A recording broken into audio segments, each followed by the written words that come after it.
North east America, Bangladesh maintain Manipuri society কর্তৃক আয়োজিত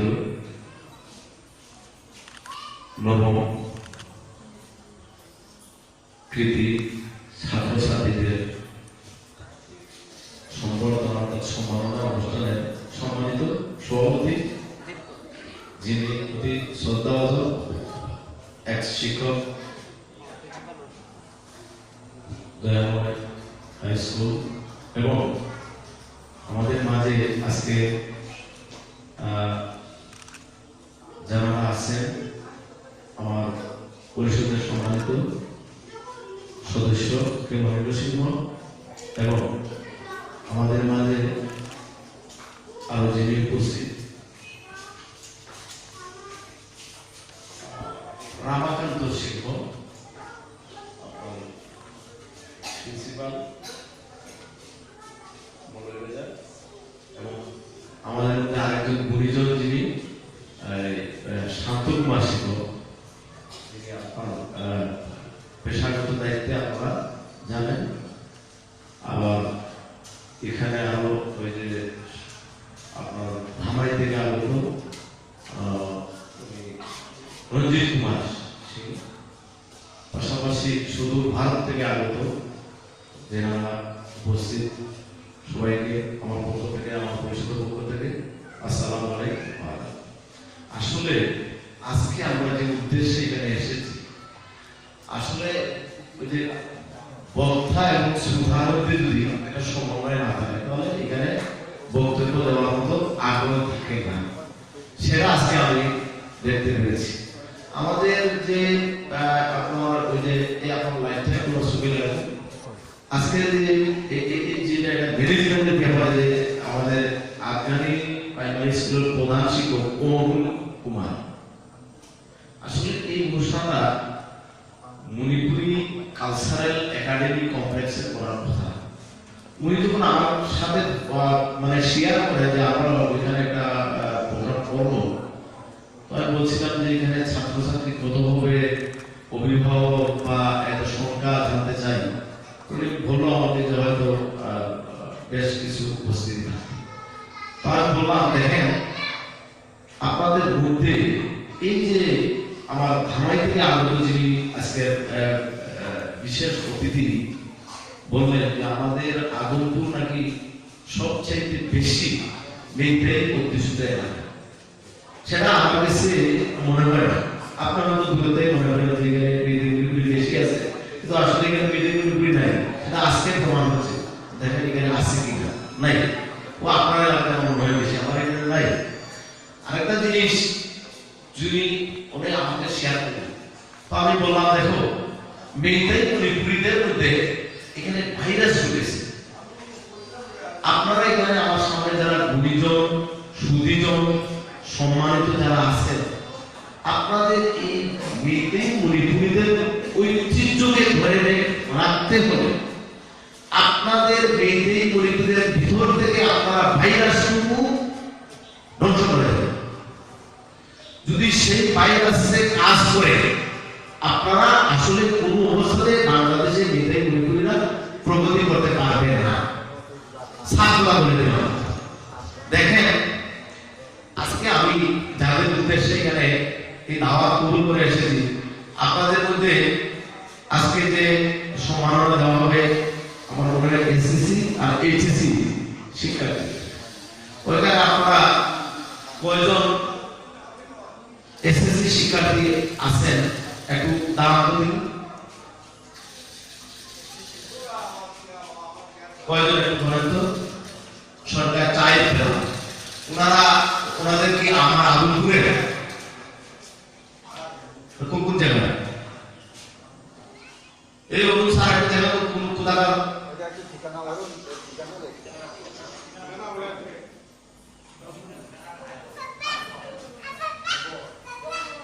কোন দামাই দুজন আগুনপুর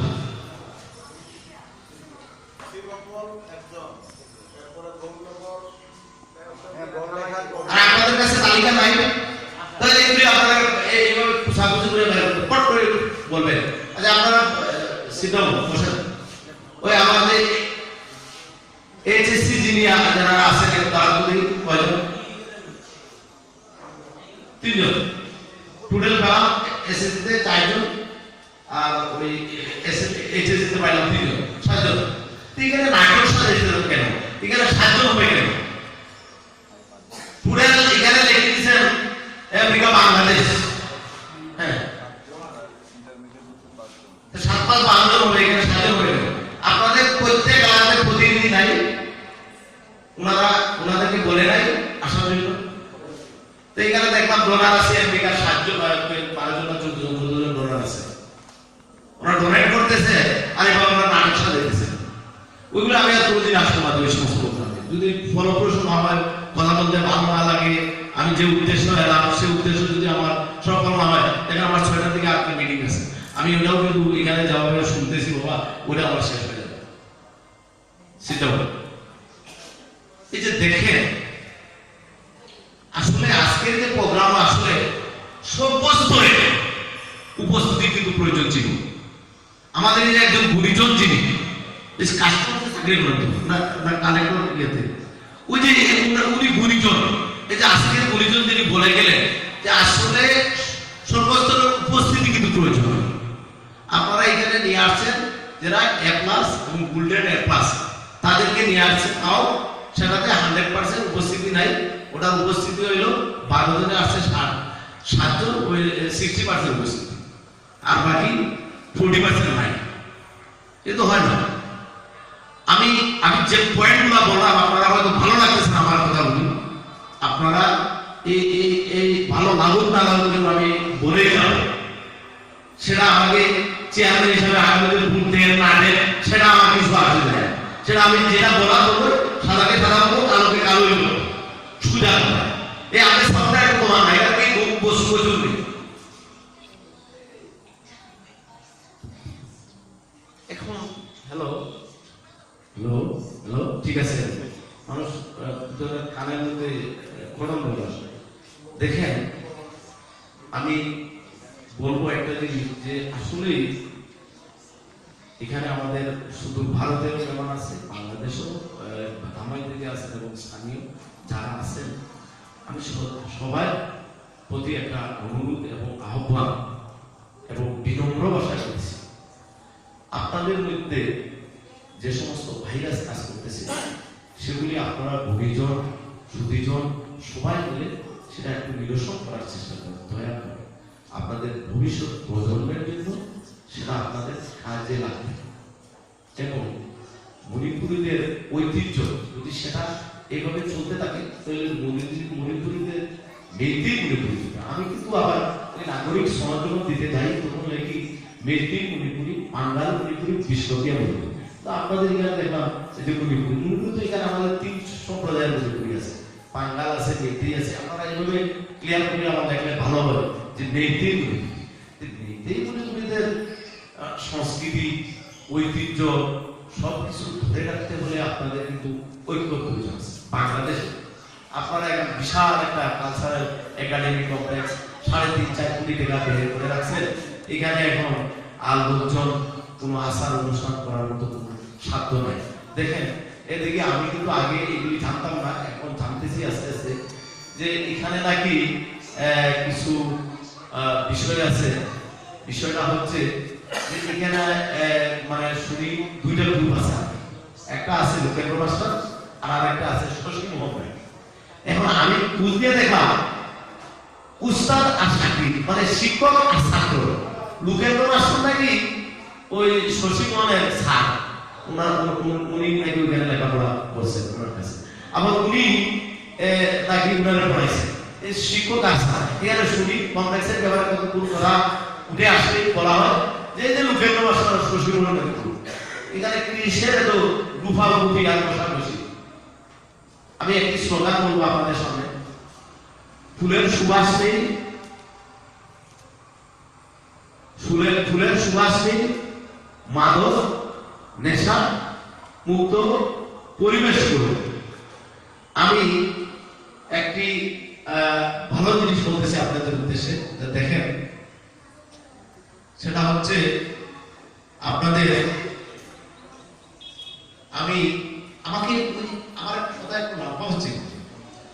ওইখানে রশিদুদ্দিন উচ্চ বিদ্যালয়ে আমাকে ইনভাইট করা হলো ওইখানে যাওয়ার জন্য। তো আমি গেলাম, সেটা ফ্রাইডে ছিল ওই দিন। গিয়ে দেখি ওইখানে তারা এইবার 2016-এ যে সমস্ত এসএসসি শিক্ষার্থী যারা টেস্টে এলাও হয়েছে, পাস করেছে, তাদেরকে ফ্রি কোচিং এর একটা ব্যবস্থা আছে। ফ্রি কোচিং এর ব্যবস্থা। তা আমি বললাম যে এখানে একটা ফ্রি কোচিং এর ব্যবস্থা করছে আপনারা, আমি বললাম যে এখানে দেখি মেধাই প্রয়োজন আছে, দেখা যায় একজন নেই। এখানে দেখলাম যে এই যে রিসেন্টলি যেটা আমি বললাম দেখি এখানে আমাদের আমি হিন্দু যার প্রয়োজন একজন নেই। এখন দেখা গেল যে এখানে সবাই বাঙ্গাল। তো আমি বললাম আপনাদের স্কুলে এসএসসি স্টুডেন্ট এবার ফাইনাল পরীক্ষা দিব এবং এসএসসি টেস্টে যারা পাস করছে কি ছাত্রছাত্রী নাই মেয়েদের মধ্যে, বিষ্ণুকিয়ার মধ্যে, আমাদের মুসলমান, আমাদের বাঙালির মধ্যে ওই যে আছে। তা আপনারা ওনাদেরকে কেন এখানে ফ্রি কোচিং এর আওতায় আনবেন? কারণ আমি জানতে চাই। তো ওনারা বললো যে আসলে আমরা চাইতেছি যে আমাদের, ওরা আমাকে অন্যভাবে উত্তরটা দিয়েছে, সেটা আমার কাছে সন্তুষ্টজনক নয়। ওনারা বলতেছে আমাদের শিক্ষক সংখ্যা স্বল্পতার কারণে আমরা আনতে পারি। তো আমি দেখলাম সেটা না, মূলত বিষয়ের ভিতরে হলো কি তাদের কমিউনিটিকে ডেভেলপ করার জন্য, তাদের মধ্যে এই যে এ প্লাস পাওয়ার জন্য তারা আলাদাভাবে এটা ফ্রি কোচিং এর ব্যবস্থা করেছে। খারাপ করেছে সেটা আমেরিকা থেকে টাকা পয়সা দিয়ে না, ওই স্কুলের যারা শিক্ষক মুসলিম মণিপুরের মধ্যে তারাই একটা উদ্যোগ নিয়ে যায় ধানে, মানে ওনারা যেন ওই মুসলিম মণিপুরীদের মধ্যে যেন একটা ভালো একটা রিজাল্ট নিয়ে আসতে পারে, এর জন্য ওনারা এই ফ্রি কোচিং এর ব্যবস্থা করেছে। আমি পাশাপাশি বললাম যে এটা আসলে এই ধরনের বিভাজন করা ঠিক না, আপনারা আগামীতে সবাইকে নিয়ে কোচিং এর ব্যবস্থা করবেন। এখানে যদি শিক্ষক দেওয়ার প্রয়োজন হয় আমি শিক্ষক দেবো, আমি ডোনেট করবো, আমি সব কিছু করবো বলে আমি আমার ওখানে আমার যা বলার আমি বলে ওই অনুষ্ঠান আমি চালু করে দিয়ে চলে আসলাম। পরবর্তীতে আমি এমএ ওয়াহাব উচ্চ বিদ্যালয়ে চলে গিয়ে ওইখানে ওই দিন আমি ম্যানেজিং কমিটির সাথে কথা বলে আমি বললাম যে এখানে মেয়েটাই পাঙ্গাল বিষ্ণুপ্রিয়া এই ধরনের কোনো কথাবার্তা নাই। আপনারা যারা এই স্কুলে 200 কাছাকাছি ছাত্রছাত্রী এসএসসি টেস্টে পাস করেছেন, আপনারা সবাইকে ফ্রি একটা কোচিং এর ব্যবস্থা করেন। ভালো শিক্ষক দ্বারা আমি সেটাতে যে ব্যয় হয় সেটা আমি আমার পরিষদের পক্ষ থেকে বহন করব। তো আমি আপনাদের উদ্দেশ্যে বলতেছি যে দেখেন এখানে আপনারা স্বল্প সংখ্যক মেয়েদের মণিপুরি বসবাস করতেছেন বাংলাদেশের আদমপুর ইউনিয়নে, আর আনাসে আছে যে আছে ওনারা আসলে সংখ্যায় কম। ঠিক আছে, আদমপুরে আমি এখন স্বীকার করবো আদমপুরের সংখ্যা বেশি, তবে সংখ্যা বেশি হলেও আপনাদের আরো বেশি করে ভালো মন মানসিকতার প্রয়োজন আছে। আপনারা আরো বেশি করে একটু ভালো মন মানসিকতা করবেন। এখানে লোক সংখ্যা বেশি আছে, অসুবিধা নাই, আপনার মন মানসিকতা আরো ভালো হওয়া প্রয়োজন আমি মনে করতেছি। পাশাপাশি এই যে আজকে যারা এখানে মনে করেন আপনি সব ক্লাসের স্টুডেন্টকে এখানে আজকে যারা আয়োজক যারা সব ক্লাসের স্টুডেন্টকে এখানে আসলে দাওয়াত করতে পারতেন এবং সব গার্ডিয়ানকেও আসলে দাওয়াত করতে পারতেন। এখানে সীমিত ওই যে এ প্লাস স্টুডেন্ট এ প্লাস তাদেরকে আপনারা দাওয়াত করে নিয়ে আসেন, তাও আপনারা 100% আনতে পারেন। এখানে আপনাদের ব্যর্থতা রয়েছে, সেটা আপনারা খুঁজে বের করবেন কোথায় আপনাদের ব্যর্থতা। আর আগামীতে যদি প্রোগ্রাম করেন সেইভাবে করেন, সর্বস্তরে স্টুডেন্ট এবং প্লে গ্রুপ থেকে শুরু করে এবং এখানে যদি ওই মাস্টার্স ডিগ্রি করে এমনগুলো আপনার দাওয়াত দিয়ে নিয়ে আসতে হবে। আমরা এখানে কথা বলা আমরা চেষ্টা করব, আমাদের কথা যদি গুরুত্বটি থাকতেই পারে তো আমরা আপনাদের সামনে কথা বলার চেষ্টা করব। যাই হোক, পাশাপাশি আরেকটা জিনিস আমি এখন মেইন আলোচনায় যাই। এখানে আমার আলোচনা আসলে একটু লম্বা হতে চলেছে, আর আসলে প্রধান অতিথি হিসাবে একটু লম্বা বক্তব্য দেওয়ার কথা সেটা আমার পাইব। আমি শিক্ষার ব্যাপারে একটা জিনিস বলি, আপনারা যারা এখানে স্টুডেন্ট আছে আমার মনে হয় এখানে আমরা বলেছি যে এখানে ছাত্রছাত্রী, কিন্তু এখানে আসলে আমি কোনো ছাত্র দেখিনি, ছাত্রী দেখেছি। আমার মনে হয় মেয়েরা আসলে, ছাত্রীরা আসলে লেখাপড়ার দিকে একটু এগিয়ে আছে, কারণ এর জন্য ছেলেরা ওই ধারে কাছে আসতে পারে।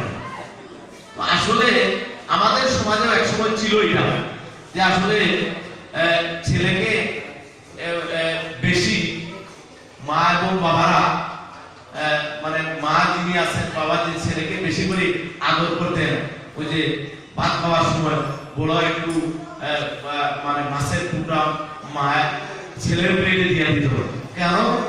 কারণ ছিল যে সে লেখাপড়া করে চাকরি পাবে, খাওয়ার পর অনেক অনেক টাকা পয়সা রোজগার করে আমাদের পরিবারের সুখ শান্তি নিয়ে আসবে।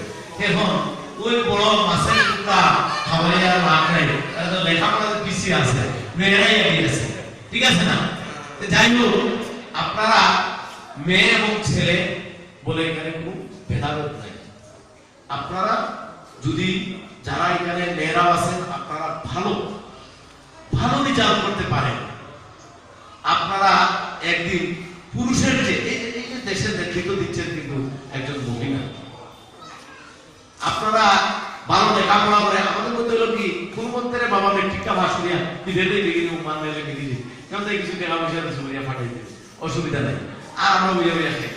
কথা বলছেন, এই ধরনের চিন্তা ভাবনা আমাদের সমাজে আছে। যাই হোক, আমি এগুলো আস্তে আস্তে এগুলি একটু চেষ্টা করতেছি ইয়ে করে। দেখেন, ভালো লেখাপড়া যারা করতেছেন তাদেরকে বলবো, এবং যিনারা আজকে এখানে এ প্লাস পান নাই ওনাদেরকে বলবো, আপনি এ প্লাস পান নাই,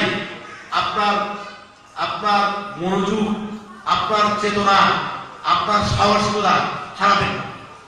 কারণ একবার না পারিলে দেখো শতবার। আপনি দেখতে পারেন, এই যে আমরা আজকে যে আলোর মধ্যে বসে আছি, যে বিজ্ঞানী সেটা তৈরি করেছিলেন, উনি নাকি ৯৯৯৯ বার চেষ্টা করে পারেন নাই, ঠিক নেই? ১০,০০০ বার সময় নাকি উনি পারছেন, এর জন্য আমরা আলোতে আছি, নাহলে এখানে আলোতে বসে থাকার কথা। তাহলে আপনারা আসলে যারা এ প্লাস পান নাই এবং মনে করেন আপনার ক্রমিক নম্বর ৮০, ৯০ বা ৮৫, আপনার মনোযোগ হারানোর প্রয়োজন নেই। আপনি মনোবল শক্ত রাখবেন। আমার যে গুরুজন বললেন, এখানে হারানোর প্রয়োজন নেই, আপনি নিশ্চয় পারবেন, না পারার পিছনে কারণ নেই। আর আপনারা যারা পেরেছেন, আমরা পেরেছি বা এ প্লাস পেয়েছি, গোল্ডেন এ প্লাস পেয়েছি বলে বসে থাকতে হবে। আপনাদের অন্ততপক্ষে আগে আপনারা ১২ ঘন্টা লেখাপড়া করতেন, আমি আজকে এই অনুষ্ঠানের মধ্যে দিয়ে বলবো আপনারা ১৬ ঘন্টা লেখাপড়া করবেন, ৬ ঘন্টা বাড়িয়ে দিবেন।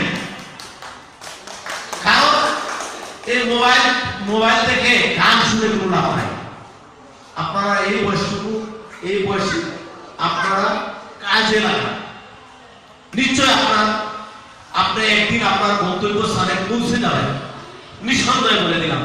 এখানে আপনার কোনো সন্দেহের অবকাশ নাই, আপনি নিঃসন্দেহে এই গুণীজনের মতো হয়ে যাবেন একদিন।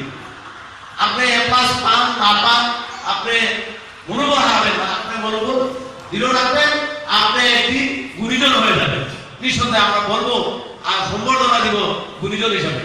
যাই হোক, আমার ধামাইয়ের বিশেষ অতিথি মহোদয় একটি কথা এখানে বলে আসছেন যে আমি লেখাপড়ার বিষয়ে আসলে অনেক অনেক ভালো চিন্তা ভাবনা করতেছি। আমি কিন্তু একটা কথা বলি, আমি এমএ ওয়াহাব উচ্চ বিদ্যালয়ে গিয়ে বললাম শিক্ষকদেরকে যে আপনার এই সামনে এসএসসি ফাইনাল পরীক্ষা দিবে কতজন ছাত্র ছাত্রী আছে? ওনারা বললেন আমাকে ১৯৬ জন। আপনার স্কুলের স্টুডেন্টের সংখ্যা কত ছিল এসএসসি তে? ওনারা বললেন ১৯৬ জন। আমি কই এই যে ১৯৬ আপনারা সবাইকে ফার্স্ট দেখিয়ে দিলেন, এগুলি কি আমার পেপারস দেখতে হবে? ওনারা বললেন যে বিভিন্ন রিকোয়েস্টের কারণে আমরা ওনাদেরকে, আমি কি ওই যে আউযুবিল্লাহ বিসমিল্লাহ বলতে পারবে না, ওনাদেরকেও দিয়ে দিয়েছেন একবার পাস। হ্যাঁ, ওনাদেরকেও দিয়ে দিয়েছেন। ভালো কথা, ভবিষ্যতে আর আপনারা এই ধরনের কাজ করবেন না, দয়া করে এই ধরনের যদি কাজ করেন তাহলে একটা ছাত্র বা একটা ছাত্রীকে আপনারা ধ্বংস করে দিচ্ছেন। আপনি যদি শিক্ষক হয়, আপনার স্কুলের সুনামের জন্য আপনি যদি নকল তার হাতে তুলে দেন, আপনারা যারা এখানে ছাত্রছাত্রী আছেন, আপনারা মনে করবেন ওনারা আপনার বন্ধু না, আপনাদের শত্রু মনে করবেন। একটা কথা বলে দিলাম। তা লিখে দিয়েছে ওনারা আসলে ওনাদের বন্ধু না, ওনারা ওনাদের শত্রু। আমি বলে দিছি ওইখানে মিটিং, ওনারা ফুলের তোড়ার তারা নিয়ে আমাকে সম্বর্ধনা দিয়ে দিছিল, আমি একদম তাদেরকে বাস দিয়ে এখানে চলে আসছি, বুঝছেন? তো এগুলো আমি পছন্দ করি না, তোড়াটা এগুলোতে আমি নাই। আমি কাজে বিশ্বাসী, কোথায় যেমন বিশ্বাসী না, পরিষ্কার। দেখেন আমি তখন ওই 196 জন স্টুডেন্টের গার্ডিয়ানের নাম্বার কিন্তু কালেক্ট করে নিয়ে আসছি আমার কাছে আছে। আমি প্রতিদিন 5 জনকে করে ফোন দিই, 5 জনকে দিই, সকালের বেলা 2 জনকে দিই, ভোর 6টা-7টার সময়, এবং আবার রাত্রে 3 জনকে দিই। তো প্রতিদিন দিচ্ছি। দেওয়ার পরে গার্ডিয়ানের সাথে কথা বলতে, তোমার ছেলে কোথায়? একদিন একজন গার্ডিয়ান বলতেছে যে আমার ওই রাত্রে যে আমার ছেলে একটু ওই সন্ধ্যার পর দিছি, ওই যে বাজার আনলাম, পড়ার টেবিলে নাই, ওই যে আপনাকে আমি কই আমার পরিচয় আমি বলেন আপনার ছেলে কেন আপনি পাঠাইছেন? ওই যে একটু ওই বাজারে সদার জন্য পাঠাইছেন, সেটা ঠিক করেন নাই, সামনে এসএসসি পরীক্ষা, আপনার ছেলেকে আপনি সদার জন্য পাঠাইছেন, ঠিক করেন নাই। বলে যে আপনার পয়সা হাত খোলাচ্ছে, ওই যে বাবা আর কোনোদিন এভাবে করবো না, আমি ভুল হয়েছে মাফ করে দেন, আমি আপনার ছেলেকে পড়া টেবিলে বসিয়ে রাখবো। আমি বললাম খেয়াল রাখবেন, এখন সামনে যেহেতু এসএসসি পরীক্ষা, আপনার 16 ঘন্টা যেত, আপনার একজন মানুষ এদের বসে 6 ঘন্টা ঘুমাইলে ঠিক আছে, এর অতিরিক্ত ঘুমানোর প্রয়োজন নেই, 6টা ঘন্টা ঘুমাইলে তাদের যথেষ্ট। হ্যাঁ, কিন্তু পাশাপাশি যারা পরীক্ষা দিয়ে বসে আছেন, এরা এভাবে বসে থাকবেন না। এই যে গুণী জনের কথা শুনবেন, এখানে বিভিন্ন উপন্যাস আছে, পড়েন, পেপার পড়েন, ম্যাগাজিন পড়েন, আপনাদের আউট ব্রেক নলেজ দরকার আছে, সেগুলি এইভাবে আমি একদিন এই যে সম্পর্ক যে এখন এখন সংখ্যালঘুদের আওতায় ওনাদেরকেও সরকার নিয়ে আসেছে, ওনাদেরকেও সরকার সংখ্যালঘুদের আওতায় নিয়ে এসেছে। আমি একদিন শব্দ করে কে ফোন দিলাম, বলে যে বাবা আমার ছেলেটা তো একটু দূরে আছে, আমাকে তোমার ছেলেটা ফোন দাও। ফোন দেওয়ার পরে আমি পরিচয় দিলাম, হ্যাঁ একদম স্যার আমি ঠিক আছে, আমার মনোযোগ আছে, আমি করতেছি, দোয়া করবেন। আমি বললাম তোমার কি ইচ্ছা নাই ক্লাস হওয়ার? বলছে আমার ইচ্ছা আছে ক্লাস হওয়ার। যে শব্দ করে যেটা আমাদের যে ঢুলি যেটা, এইভাবে আমি প্রতিদিন এভরিডে 5 জন ছাত্রছাত্রীদেরকে আমি ফোন দিচ্ছি। কিন্তু আপনাদের ওই যে তেতুইবাবের আমি এই তালিকাটা নেই নাই, কারণ আমি ওইখানে আইসা একটা বিভাজন দেখলাম, পাশাপাশি আমি ওনাদের এখানে যে একটা উদ্দেশ্য, তাদের উদ্দেশ্যটাও আমি উপলব্ধি করলাম। আমি চেষ্টা করবো আগামীতেও তাদেরকে। তবে এই স্কুলের তালিকা আবার ইউনো সাহেবকে আমি বললাম, ইউনো সাহেব ওই স্কুলের তালিকা নিয়ে গেছে, ইউনো সাহেব মাঝে মধ্যে এভাবে ফোন দেয়। তাহলে এদিকে দেখেন গার্ডিয়ান সতর্ক হচ্ছে, পাশাপাশি ওই ওই এই যারা যারা স্টুডেন্ট তারাও সতর্ক হচ্ছে। এবং আমার এই প্রচারটা কিন্তু ওই 5 জনের সাথে আমি ফোন দেওয়া করি যে শেষ না, স্কুলে সবাই সাথে আলাপ আলোচনা করতে, বাবা চেয়ারম্যান ফোন দিয়েছিল, জবাব দিতে পারি নাই, ওই কাজে ছিলাম, কিন্তু সবাই সতর্ক হয়ে গেছে এই 2-4-5 জনকে ফোন দেওয়ার কারণে। এইভাবে আপনাদের মধ্যেও প্রত্যেকটি এলাকাতে আপনাদের প্রতিনিধি যারা এখানে আজকে এই যে মহৎ একটা উদ্যোগ আপনারা নিচ্ছেন, এই যে ফারাত আমেরিকা আর লন্ডন, এখানে আমেরিকা আর লন্ডনই লাগে। ওই যে আজকে যদি এখানে ডান্সটা আমার একটা ব্যবস্থা করতাম, হ্যাঁ তাহলে আর এখানে অভাব হলো না, ইচ্ছা মতো আইয়া মাল ডাল গাইয়া ডালাডালি করিয়া গান টান গাইয়া ঠিক মতোই গেল না, বুঝছেন নি? তো ওইটা তো এখানে আজকে ব্যবস্থা নাই। ওই ব্যবস্থা যদি থাকতো তাহলে এখানে আসলে ওই যে খাংসাং না কি করে ওইখানে এখানে আগার জায়গা হলো না, একেবারে বোরপুর থাকতো, সর্বস্তরের মানুষের এখানে উপস্থিতি। ওই যে আজকে শিক্ষার ব্যাপারে দু একটা ভালো কথা বলবো, এই জন্য আর এখানে আজকে খুঁজিয়েই পাওয়া যাইতেছে না, বুঝছেন? যাই হোক, আমি আসলে আমার বক্তব্য দীর্ঘায়িত করছি। যেমন আপনারা চাইলেই আমার কাছে অনেক সুযোগ সুবিধা দেওয়ার মতো অনেক ব্যবস্থা আছে, যেহেতু আমি এখানকার লোকাল গভর্নমেন্ট। কারণ আমাদের এই যে আমার যিনি আজকের বিশেষ অতিথি উনি বলছেন যে সহযোগিতা, আপনারা যারা এখানে উপস্থিত, আমাকে দয়া করে আপনাদের মধ্য থেকে খেয়ে মেধাবী না এটা না, মেইনলি আপনারা একটু খেয়াল রাখবেন, একটু নজর দিবেন, কার ছেলে সে লেখাপড়া করতেছে, কার মেয়ে লেখাপড়া করতেছে, কার মেয়েকে সে পরীক্ষার ফিস দিতে পারতেছে না, বই কিনে দিতে পারতেছে না, সে কষ্ট করে লেখাপড়া করতে, সেগুলি আপনাদের মধ্যে যারা প্রতিনিধি আছেন, আপনারা যারা এই সমাজের নেতৃত্ব দিচ্ছেন এবং আপনাদের যে মেম্বার আছে ওনাদের সাথে যোগাযোগ করবেন। আমি সেই ব্যবস্থাগুলো করে দেবো। আমি বলি আপনাদেরই একটা ছেলে সাধারণ মার্কশিটে পড়ে, ও ওর বাড়িতে আমাদের আজকের সভাপতি মহোদয় ওদেরকে ওরা অত অভাবী এই নিতেই পরিপূর্ণদের সেটা বলার মতো না। তো আমি উনি একটা গাড়ি তাদেরকে দিয়েছেন, সেটা ওই যে কি বলে এটা মানে বাকি করে আমার সাধারণত বাকি করে। তো ওই গরুটা ওনার ছুটে নিয়ে আসছিলাম। তো আমি মেসেজ পাওয়ার পরে ওই জায়গাতে আমি গেলাম, যাওয়ার আমরা গরু ধরেছি অবশ্য এবং এখনো জেলে আছে। তো পরে গেলাম ওনার এখানে, যাওয়ার পরে দেখলাম যে একটা ছেলে খুব সুন্দর। আমি তার সাথে কথা বললাম, ওই যে আমি আঙ্কেল আমি শাহজালাল ভার্সিটিতে লেখাপড়া করি। তো আমি বললাম তোমাদের তো অবস্থা ভালো না, তুমি কিভাবে চালাইতেছো? অনেক কষ্ট হইতেছে, বাবাও একটু মেন্টালি পাগল, ছেলে নাকি, ওর নাম হলো সুশীল। তাহলে সুশীল সিং। তো স্যারের সাথে কথা বলে বললাম যে তুমি আমাকে তোমার নাম ঠিকানা একটু দিও তো। তো আমার ওর বাবার নাম দিয়েছে। আমি ওই ইদানিং তাকে ৭,৫০০ টাকা ওর হাতে তুলে দিয়েছি, ওনাদের গ্রামে, হুমায়ুদার গ্রামে। এবং ওই যে আমার কে মনির, যিনি আজকে আমার পরিষদের সদস্য, উনার মাধ্যমেও কিন্তু আমি আপনার এলাকাতে একটা ছোট্টখাটো হলে একটা তালিকা করেছি যে একটু যেটুকু সম্ভব দেওয়ার জন্য আমি চেষ্টা করবো। আমাকে আপনারা আসলে জানাতে হবে। আমার কাছে বিভিন্ন ধরনের সুবিধা আছে, যেমন একটা মেয়েকে আমি চাইলে এবং কিন্তু 12 মাসের জন্য 24 মাসের জন্য আমি প্রতি মাসে যেহেতু 1500 টাকা করে পায় সমান ব্যবসা আমি করে দিতে পারবো, কারণ আমার কাছে সেই সুবিধা আছে। এক গরিব মানুষ প্রতি মাসে যেন 1500 টাকা পায়, সেভাবে 2 বছর সে পাবে। আমার কাছে সেই ব্যবস্থা আছে, আমি করে দিতে পারবো। আমার কাছে এমনও কিছু বিষয় আছে যে আমি চাইলেই যে 15-20টা ছেলে মেয়েকে আমি হেল্প করতে পারবো। অন্ততপক্ষে শিক্ষার যে উপকরণগুলি প্রয়োজন সেটা অন্ততপক্ষে আমি দিতে পারবো। আমরা এটাই বিশেষ শিক্ষার বিষয়ে বিশেষ পদক্ষেপ কিন্তু আমার ইউনিয়ন পরিষদের পক্ষ থেকে নিচ্ছি। আপনারা প্রোগ্রামগুলি আসলে জানবেন, পাবেন। আমি ওই যে দুপুরের টাইমে একটা বাচ্চা স্কুলে যায়, কিন্তু দুপুরের টাইমে বসে তার খিদা লাগে, কিন্তু আসলে শরীরে যদি এনার্জি না থাকে সে লেখাপড়া মনোযোগী হয় না। আমরা এখানে গুড নিউজ বাংলাদেশ আছে, তাদের পক্ষ হইতে আমরা টিফিন বক্সের ব্যবস্থা করছি, যে দুপুরে লাঞ্চ যেন একটা রুটি বা একটু ভাজি যাতে নিয়ে যেতে পারে স্কুলে, সেই একটা ব্যবস্থা আমরা করে দিচ্ছি। আরেকটা জিনিস হলো পাশাপাশি যে সমস্ত ছাত্রছাত্রীরা অনেক আছে যে অভাবের কারণে স্যান্ডেল পায়ে দিয়ে স্কুলে যেতে পারে না, ড্রেসের সমস্যা, সেগুলি আমার সাথে আসলে যোগাযোগ রাখবেন। আপনারা সবাই মেম্বার বলে কোনো কথা নাই, আমি ইনশাল্লাহ চেষ্টা করবো। আমার পরিষদে অনেক টাকা আছে, আপনারা জানেন না। এই যে চেয়ারম্যানের জন্য আমরা কোটি টাকা ব্যয় করি এবং আবার ওই রাস্তা দিয়ে কোটি টাকা নিয়ে আসি। তো আপনাদের মাঝে 1-2 কোটি টাকা দিয়ে দিলে অসুবিধা নাকি? কোনো সমস্যা নেই, দিয়ে দিব। আপনারা খালি ভালো যোগাযোগ রাখার চেষ্টা করবেন, কথা বুঝছেন? আর আপনারা ওই যে টাকা পয়সার জন্য, অভাবের জন্য, সংসারের জন্য আপনারা মনোবল হারাবেন না যে আমার পয়সা নাই, আমি পারবো না।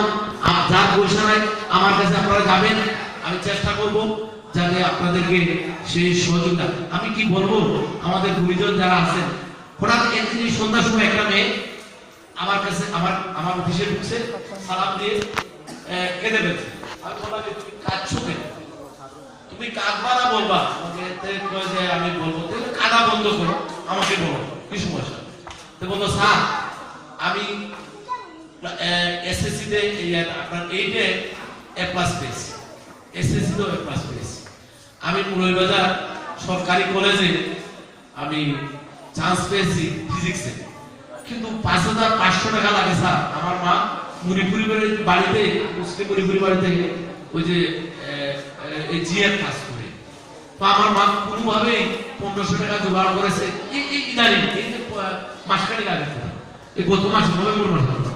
তো বাকি 4,000 টাকা আমার মায়ের কাছে নাই। আমি কালকেই আমার লাস্ট ডেট 25 না 26 তারিখ ছিল নভেম্বরে, আমি ভর্তি হবো মুরলীবাজার সরকারি কলেজে। কিন্তু আমার কোনো উপায় না দেখে একটা লোক আমাকে বলছে এখানে আপনার এখানে আসার জন্য একজন হুজুর বলেছে। তাহলে ঠিক তুমি জায়গা মতো এসে, কোনো সমস্যা নাই, তুমি খাওয়া বন্ধ করো, তুমি এটা দরখাস্ত করো।